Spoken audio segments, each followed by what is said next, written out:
I'm Jackie. And I'm Kassie.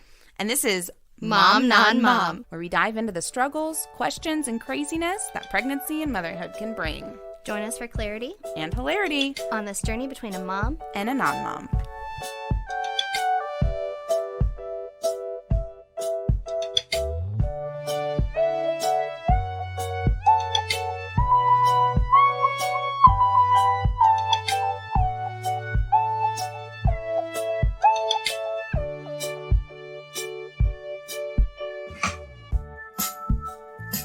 Hi.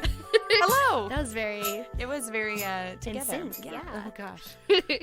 I won't do Welcome it. back to Mom Non-Mom. Mom, non-mom. We're back. We are back. I'm Jackie. I'm Kassie. And I am a married mother of 3. And I'm not. I'm not married. No kids. I have a dog. Yeah, see? Which is what we're going to talk about today. Yeah, we are going to talk about dogs and dog moms. And is my dog really my child? So the point of this podcast, before we get into it too much, is we're just basically comparing our lives and what it takes to be a mom or a non-mom and the differences. And we're about the same age. Yeah, we're about the same age. We're kind of like in the same stage of life, but in very different stages of life. Yeah, like it's like multiple dimensions. Yeah, yep, exactly. Yeah. So we're just kind of comparing and seeing. We're having a conversation about what life is giving us right now and if we're making lemons. Yep, exactly. I meant lemonade. Yeah, making lemonade out of the lemons. I might be making lemons. We don't know. My life is sporadic. Exactly. Who knows what you're doing from one minute to the next. But the main question again today is, Jackie, is my dog my child? I'm going to say no. What? I know. She's my fur baby. Tell me. You explain to me. How is your dog your child? Because I love her. Okay, check. I guess if that's I have unconditional criteria, love check. for this personable animal. Gotcha. Perfect. Yes, she brings endless joy to my life. Mm-hmm. She's an 80-pound pit bull. I rescued her about 4 years ago. Her name is Dottie. Aww. She likes play dates, so anybody want to Looking for a hang dog out with date? me and my dog, let us know. Okay, so got the love part down. Definitely is categorized in the child department. I definitely had a puppy shower for her. Okay. All right. Which, I mean, is comparable to a baby shower. We had games, and I got presents, so... Well, she got presents because she was already around. Right. But I had like everything was puppy themed. So the punch was like toilet bowl water, and the cheese and crackers was like in the shape of like dog bones.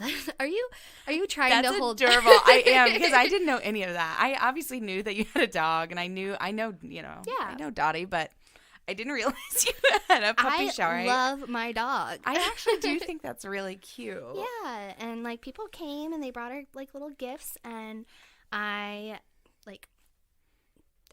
know that I don't have like an actual child. Like I'm not crazy. But she takes a lot of my time and devotion. Right. I mean, I've got to teach her things. Yeah.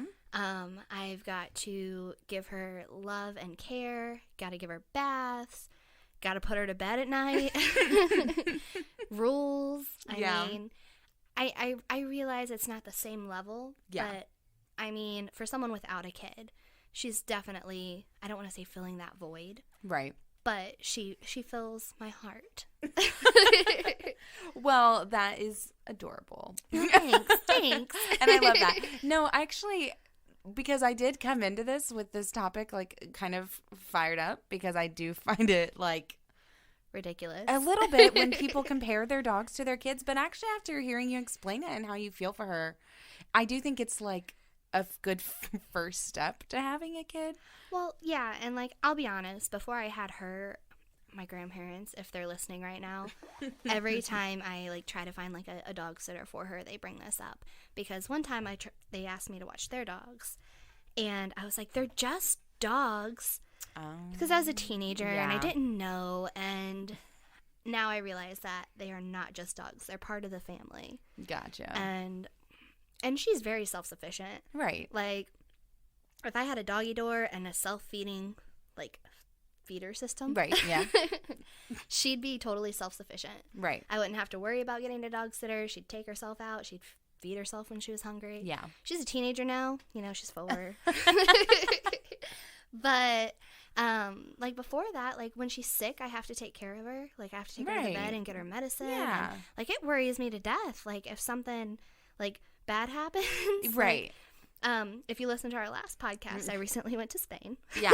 Yeah, and so you had to find a sitter, or you boarded her, or what did you do with her then? My cousin came and watched her for, like, 2 weeks. But when we got back, we only brought one gift back for ourselves. Everything was for the dog? No. Oh. No. I thought you were about to say, like, but we bought $1,000 worth of dog. There were things. There were things. But no, we brought one thing back for ourselves. Mm-hmm. And it was at the airport, we bought, like, 2 big bars of chocolate. Mm-hmm. And yes, I can already tell where the story is going to Dottie partake in the Spanish chocolate. The next day, like, we went out because it was right after my birthday. Right. So we went out to dinner the next day. Oh no. And we were gone for hour and a half tops. Yeah. Came back and the wrappers were all over the floor. And it was like a pound of chocolate, which, FYI, it's 1 pound of chocolate is lethal for every 20 pounds of dog. Oh, okay. So after we looked, I didn't know that. Yeah. Yeah. Just so you know. Yay. PSA. PSA. Don't freak out.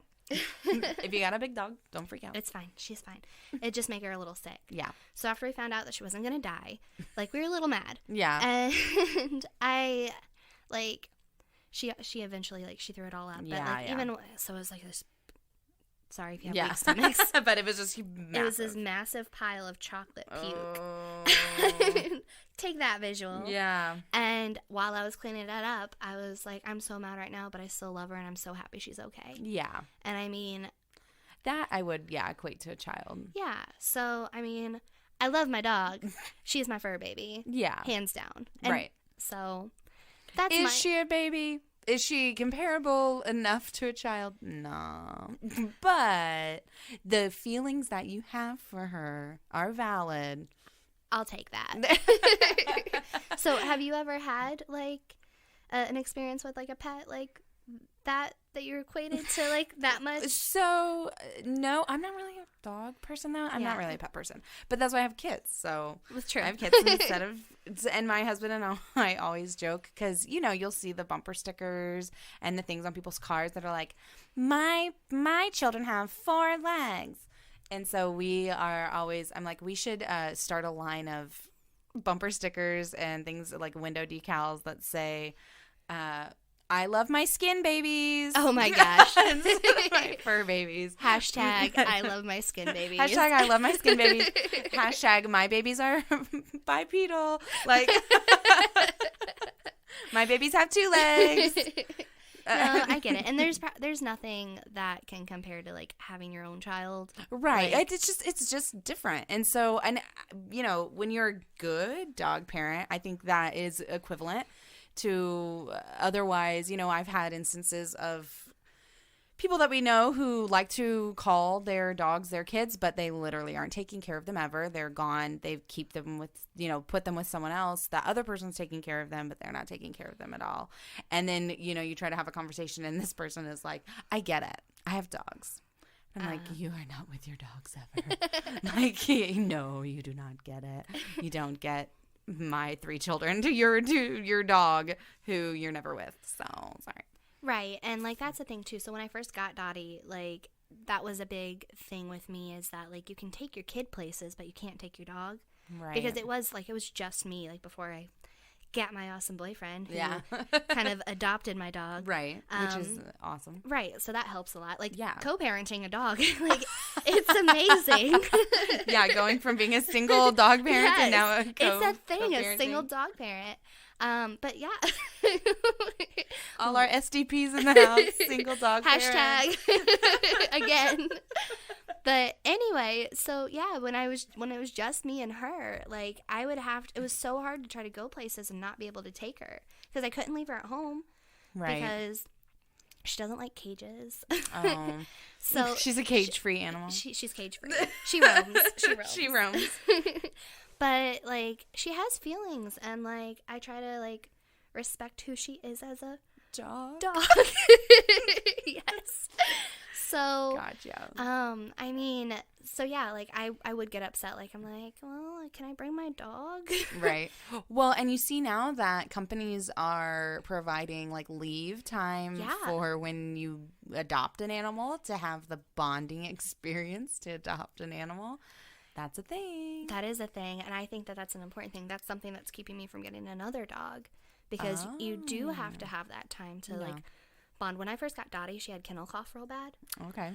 And she was so sick, like so sick. And it's a process, like, because like they came from that place, and like, I mean, that's traumatic for them. Yeah. Sorry, I'm like.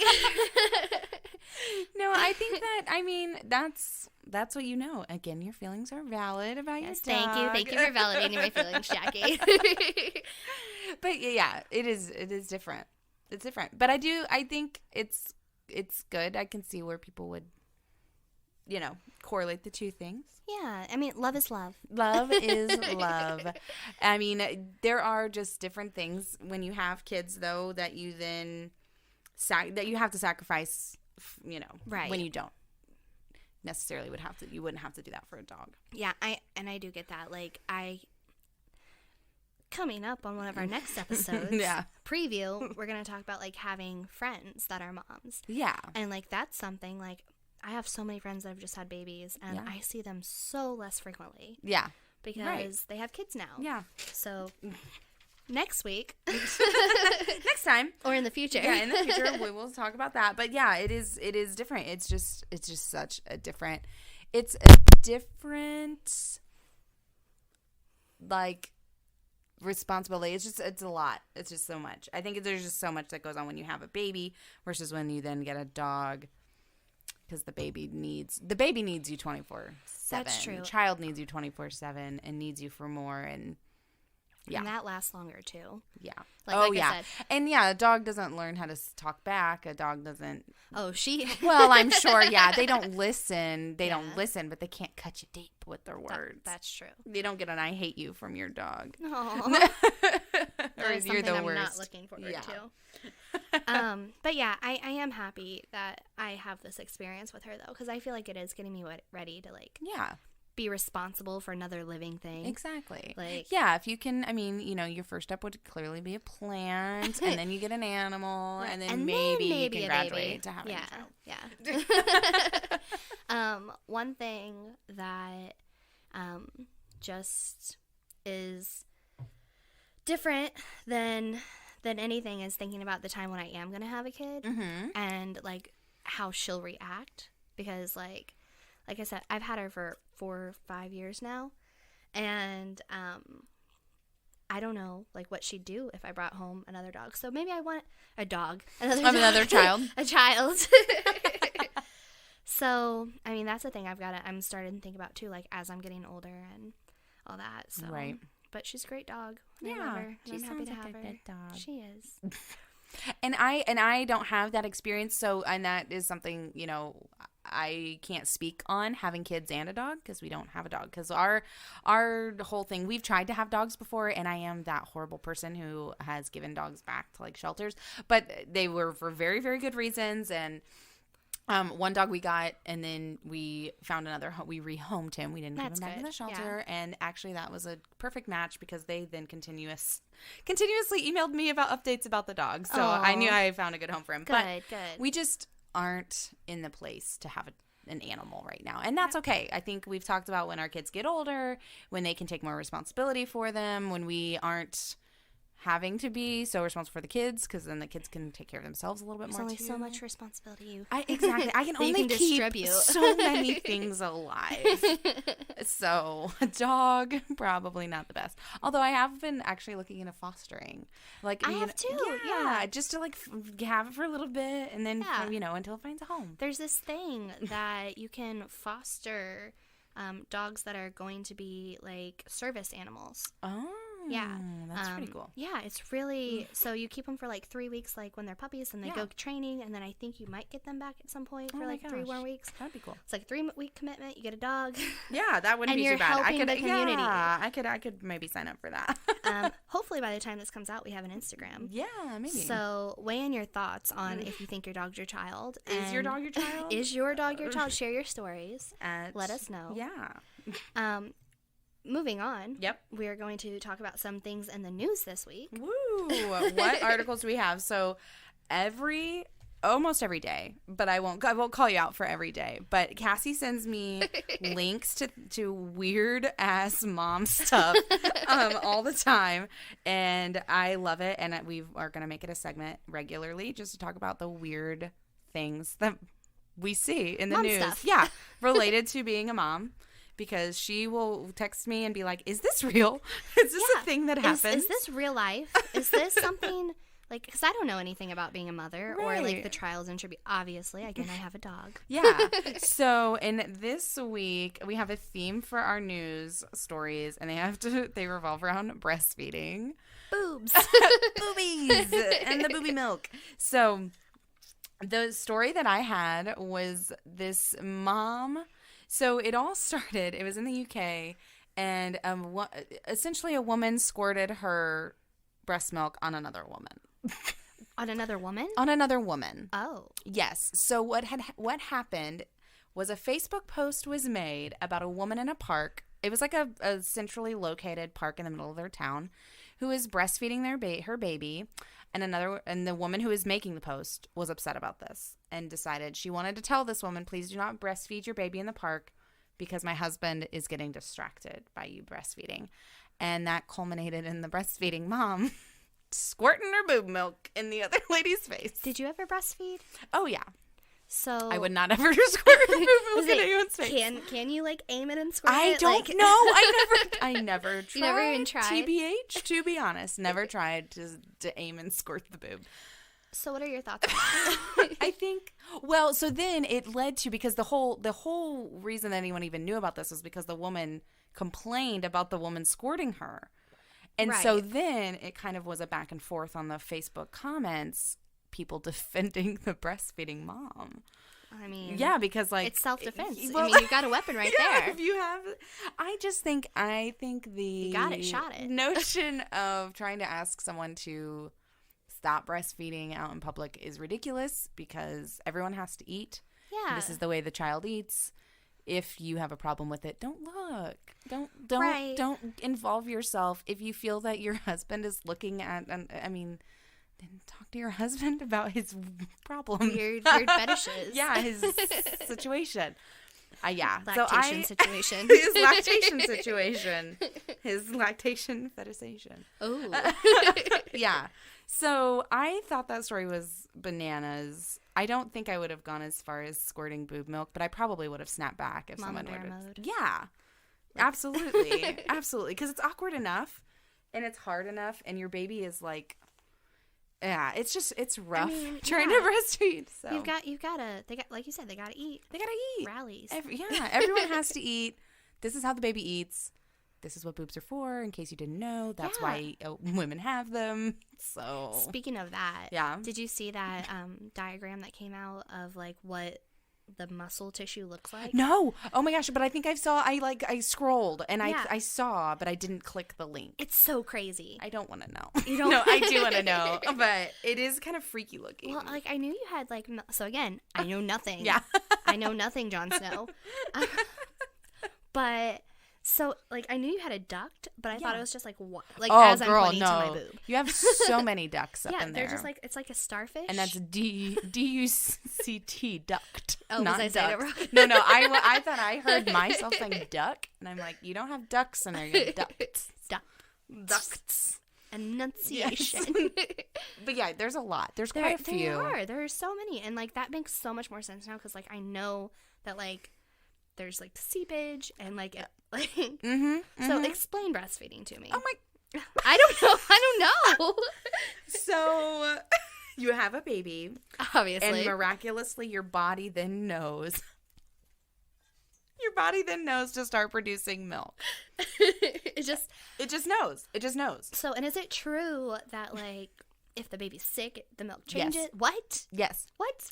If the baby's sick, this is bananas cuckoo crazy. But if the baby is sick, your body will detect that the baby is sick, will know what sickness the baby has, and then start, well, actually, okay, your body will help your baby fight off whatever sickness it has. Okay. A lot of times, if you're sick too, your breast milk will provide the antibodies to your sickness and give those to your baby, so the baby then doesn't get your sickness as well and can fight it off double. And that's when it changes colors. Well, yeah, so it changes colors a lot, actually. Well, so, and there's this stuff called fore milk and hind milk.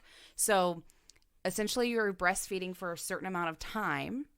And let's say I breastfeed for 15 minutes. The first few minutes, it's my fore milk. It's not as fatty. It has a lot of calories in it, so the baby feels satiated kind of at first.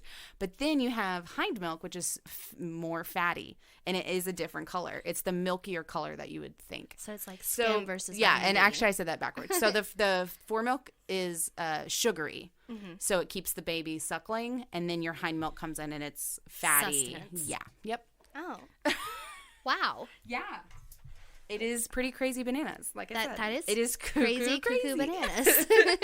It's just the weirdest thing, and your bodies are insane. Women's bodies are insane. This breast milk stuff is insane. And your breast milk is different from when you first start breastfeeding. Your breast milk changes as your baby gets older, depending on what they need. And so does it just does it know when to stop, or does your kid know when to stop, or do you decide when to stop? Like when to stop breastfeeding altogether? I guess, yeah. Yeah, usually, I mean, it depends on where you feel on that. Okay. So some people are like, strictly at 6 months we're gonna stop. Mm-hmm. Some people are like, I'm gonna let the baby decide, and kids will know. Like if you're gonna breastfeed into especially like toddler times, they just don't Does don't it hurt? want to. Oh, it can. Yeah. Did it hurt you? Yeah. Yeah, it can hurt. So and it depends on their latch. So and a lot of babies are born with lip ties and tongue ties. What are those?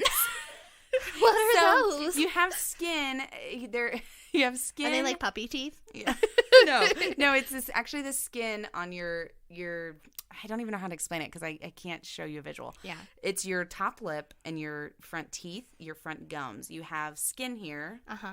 It's called your frenulum. You could have a really tight frenulum, so then your lips won't move as much. Oh. And you can have a tongue tie, which is this little piece of skin at the bottom of your tongue. That attaches. That's also a frenulum. If that's really tight, your tongue doesn't move as much. So for a baby to have a good latch, it has to be able to flange its lips really wide, and you have to be able to stick its tongue out really wide. If it's tied, it can't do that, can't get a deep latch, then you're not breastfeeding very well. So a lot of times you'll see a lot of babies have that, and then they just get them snipped, and then it's better. And it helps. Those adjustments help with your... Oh.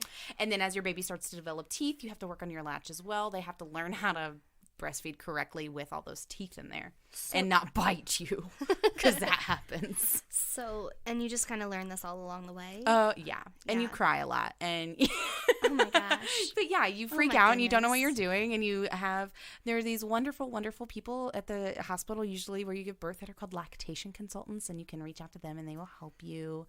And there's lots of different networks, and the internet really, really helps. Yeah, and internet can hinder and help, but it helps too. Well, good. So now that was your lesson in breastfeeding. Yeah, I'm today years old, 28, learning about breastfeeding, mind blown. I just was astounded by what it looked like. The picture of the inside. I didn't know that was in there. Like milk. Like a little octopus. It's actual milk in there. Okay. What was your breastfeeding story about? I want to hear all about your news. Mine was headlining news about breastfeeding. Happened in New York. Okay. This lady, again, breastfeeding. Her daughter was hungry. She was stuck in traffic because apparently traffic in New York is crazy cuckoo bananas. Crazy cuckoo bananas. And so her 3-month-old was very hungry, so she pulled over into a commercial parking lot to breastfeed because it was right there. Right, yeah. What are you going to do? What you do. What you do. What you going to do. Well, apparently they came for her No. Please. It came for. Police tow truck just kind of rolled right up, started hooking her up, so she started honking on her horn, and They were going to tow her while she was feeding. They were going to tow her. He said he didn't see her in there, but then when he did, he put a ticket on her window for $115. That's more than a seatbelt ticket. Heck to the no. So she got a ticket for trying to breastfeed her baby, and obviously, like, we don't like that. no. I was going to say, how do you feel about that? I even not having a horse in this race, like, I think that's wrong. Yeah. Like, yeah. I kids feel gotta like, eat. Yeah, and I feel like the police officer should have had more. She should have squirted her breast milk on Yes. him. Well, I don't know. That's I don't know. assault. Yeah, Sorry. that Take it probably back, would take have it back, been take it back. an even larger charge. Yeah. But no, I do feel like he should have had compassion in that Yeah. situation and said, hey, you're not really supposed to park here. Yeah. You can finish feeding your dang baby and then you get Get gone. on your way. Scoot your booch. Get gone. Yeah. Scoot your booch out of here. Oh my gosh. Lactation situations. Yeah, get out of there. So again, we'd like to hear your thoughts. We should have Instagram by now. Yeah. We'll link it. Let us know what you think about these stories and your thoughts on breastfeeding in public or breastfeeding in general. Any tips and tricks? Yeah. What was I correct in all of the breastfeeding stuff? It's been a while since I've actually breastfed. And non-moms, help me out. Like, I'm astounded right now. Let me know what other questions you have that you want me to ask Jackie, because this stuff is crazy. I watched her brain just explode. She literally did. It literally did. So, more of what I don't know. We're going to play a game to close out today. Yeah. So basically what this game is I'm going to ask Kassie, we're going to go back and forth. I'm going to ask Kassie at least two questions. At least, they're not even questions. I'm going to give her two words. And I'm just not going to give any context behind the words. I'm going to say these are two words. They have to deal with either labor, delivery, just pregnancy in general, or having a brand new baby. And she's going to try to guess what they mean just based on the word alone. I will probably lose. And then what I'm going to do in retaliation is urbandictionary.com. Okie dokie. Some trending words from there and see if Jackie is hip with the times. Oh, am I? I don't know. Free. Let's see. Okay. All right. So I'm going to go first, and I'm going to start us off with the first word. The first word is episiotomy. Ooh, I've heard that before. Oh, you've heard it before. Okay. But I don't know what it is. Okay. If you had to guess, just based on the word, what does it mean? Is that where they have to, like, sew your hoo-ha back to your butthole? Ooh, okay. That is close. It is actually the exact opposite. Oh. It's where they have to cut I was so the close. hoo-ha I was so close. to make sure the baby can get out. It's actually growing more where they don't use it as much. Hopefully. Yeah. Yeah, because they just cut you hole to hole and Oh let my that baby gosh. try to come out. So. That, like, literally gave me pain. I know. So, yeah, episiotomy. Just cutting you in the places. I'm literally, so again, non-moms, back me up here. I am scared. Like, I'm so scared. I think it'll be fine. Yeah. Whenever it happens, I know, like, these are, like, will go away. But, like, just, like, that thought right there. Yeah. Like, interesting. That's a thing that could happen to me. Yay, our bodies. All right, what you got? What hip word do I not know, maybe? All right, Jackie. Do you know ligma? Ligma? Ligma. Oh, no. All I can think of is something inappropriate. And like a form of ligma balls or something like that. Is that correct? That is correct. Ah! Technically. So it's a joke. Okay. According to, again, Urban Dictionary, a rare disease that usually Fortnite streamers carry. This disease was believed to take the life of famous streamer Ninja. So it's like, hey, you got ligma? And they say, what's ligma? Ligma balls. Like, okay, gotcha. That's pretty funny. It does definitely sound like a Fortnite generation I wasn't situation. sure about that one because, like, I was like, oh, shoot, she has boys. She might know this one. I know. No, because I feel like if I heard my boys say that, they might get scolded. Oh. Okay, this one goes along with our theme of the day. This word is colostrum. Colostrum? Colostrum. What do you think that means? Sounds like a Italian dish. Does it have to do with your colon? It Do you cut your colon open? Yes, in labor. No. No, colostrum is the substance that comes out before your breast milk actually develops. Oh. So colostrum is like the day or two after you've had your baby before your milk is in, is what they say. And it's very fatty and it's a weird color. Like it's not like what you would think of as white milk. It's yellow. And it's supposed to have like a lot of fat and nutrients and stuff in it. And it doesn't really come out like milk does. It's like not like So it's a just lot. like. No, I mean, it still comes out like milk does, but it's not like, pss, pss, like, you know what I mean? Like, it just like squirt. Is that like the seepage? Like when you wear a shirt and don't have those like nipple pads? Yeah. So just the colostrum is prior to your milk coming in. Oh. It's just super fatty, and it's like for a brand new baby. Do you remember having that? Yeah. Did that hurt? No. Does having milk in your boobs hurt? Yes. Yes. That's all I can imagine. It can. It's just really very tight. Oh. Yeah, just your boobs are huge, and you can tell when you have to feed your baby because they're like hard and they hurt. They're sore. So I lose. It's 0-1. Okay. Do you want to hear this last one? Just to Yes. Yeah. All right. One more. Give me one more. Okay. Do you know what a French tuck is? Girl, I do know what a French tuck is. Do you? Oh my gosh. Yes, because I love Queer Eye, and this is straight from Queer Eye. All right. Thank you, Tan France, for shout out. Yeah, shout out to Tan France for providing me with the knowledge of a French tuck. It's where you just tuck the very front part of your shirt in, and it just gives you a nice little, like, you're not fully tucked in, so you're not like very fancy, but yeah. What is the verbatim what it says? Verbatim, and it says #fashion, #TV, #queer-eye. Thank you. Did it. So Jackie wins. Yay! Good job. Obviously, you are this episode's champion. Well, thanks for schooling me on breast milk. Yeah, thanks you're for welcome. validating my love of my dog. Yeah, thank you for explaining your relationship with your dog. It opened my eyes too. You're a little enlightened now. Yeah, I am enlightened about the dog world. Yeah, if you ever want to just come hang out, that's yeah, fine. she's just coming out with Dottie sometime. And thank you all for listening. Yeah, thank you so much for listening. And whether you're a mom or a non-mom, you're doing a great job. You got this. Yay! Bye. Bye.